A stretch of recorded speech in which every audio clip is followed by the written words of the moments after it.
三藩市同聖荷西近幾年嚟面對巨額嘅財政赤字啊，咁有唔少嘅政治觀察家都認為咧，呢個係同市政府呢個員工咧係獲得保障、得到退休金同埋醫療保險有關嘅。咁市政府喺呢個兩個項目之中日益膨脹嘅支出咧，係導致市政府必須喺其他嘅服務方面削減開銷。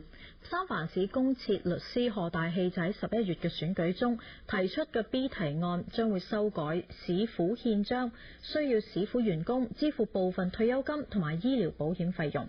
江良偉報導。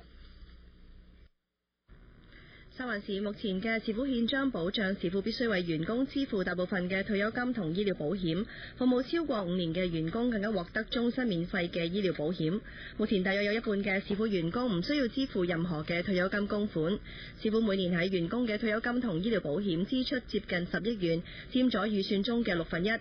B 提案建議將員工嘅退休金供款從目前薪水嘅7.5%增加到9%。警察同消防人員就必須增加到10%。B 提案亦都建議市府員工支付醫療保險。提倡 B 提案嘅公設律師 Jeff Adachi 何大器表示，三藩市6%嘅居民係市府員工，但係佢哋嘅福利就由其他94%嘅居民支付。提案能夠糾正呢個唔公平嘅狀況。For the first time in San Francisco's history, we canceled summer school for 10,000 kids because we didn't have $4 million to pay for it.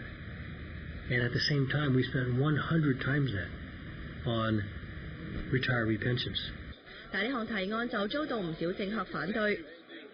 You're going to be taking money away from working families.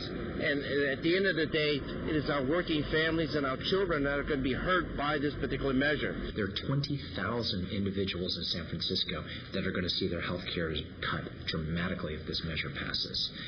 何大器表示，市府員工可以支付每個月8蚊嘅保費。三藩市嘅 B 提案如果通過，將要為市府每年慳翻1億2千萬。另外，聖荷西市長亦都支持改革聖荷西退休同醫療保險制度嘅 V 同 W 提案。市長 Chuck Reed 表示，喺預算短缺下，每年必須裁退80個警員，矛頭直指向退休金問題。Unfortunately, these pension costs are draining our budget. They're draining our ability to provide services to the people of San Jose. 26台記者江麗維報道。